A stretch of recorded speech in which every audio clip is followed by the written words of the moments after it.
House of the Dragon Season 2 is over, but House of the Dragon Season 3 maybe 2 years away. But here on Fogging Up Team, we're going to look at this Collider article and look at a potential devastating naval battle that's going to take place. So we don't want any spoilers. I suggest you don't look. But in Fire and Blood, the Battle of the Gullet is a pivotal naval battle encountered with high dragon involvement, reflecting the horrors and cost of war.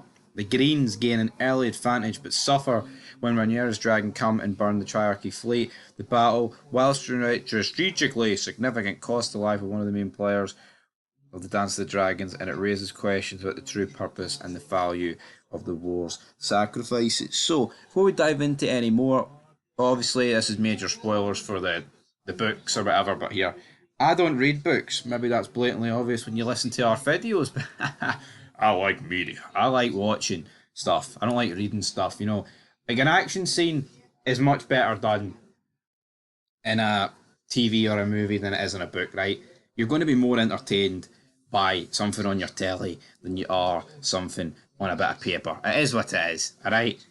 But anyway, I've got a feeling dragons could be murdered in this. We have a lot of dragons, and I guess the closer we get to Game of Thrones, the more likelihood is that they're going to kill off the dragons. You know, in Game of Thrones, it's, there hasn't been dragons for 100 and a bit years. So they're all going to die at some point.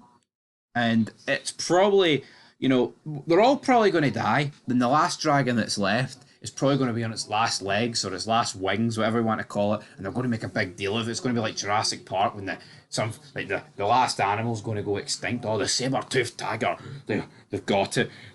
My heart will go on. Celine Dion's going to be blasting the dragons. And it just dies. Keel's over. Fire. Done. Toasted. And that is it. That's probably the correct way to do it. Now, the Dance of the Dragon is known as a horrific tragedy. One that House of the Dragons translated well to the small screen, but none encapsulates the war between the Battle of the Gullet, the culmination of 2 long campaigns by each side. The battle is a huge naval confrontation, but also features more dragons than any other battlefield from the conflict.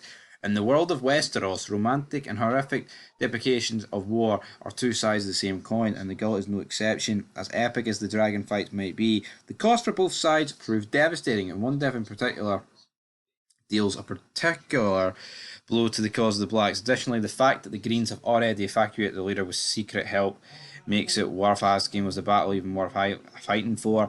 After such high losses, however, it seems that the question few on each side truly want the answer. Now, it's the culmination of the early war. I don't really want to read necessarily who dies, but, you know, we'll have to wait and see.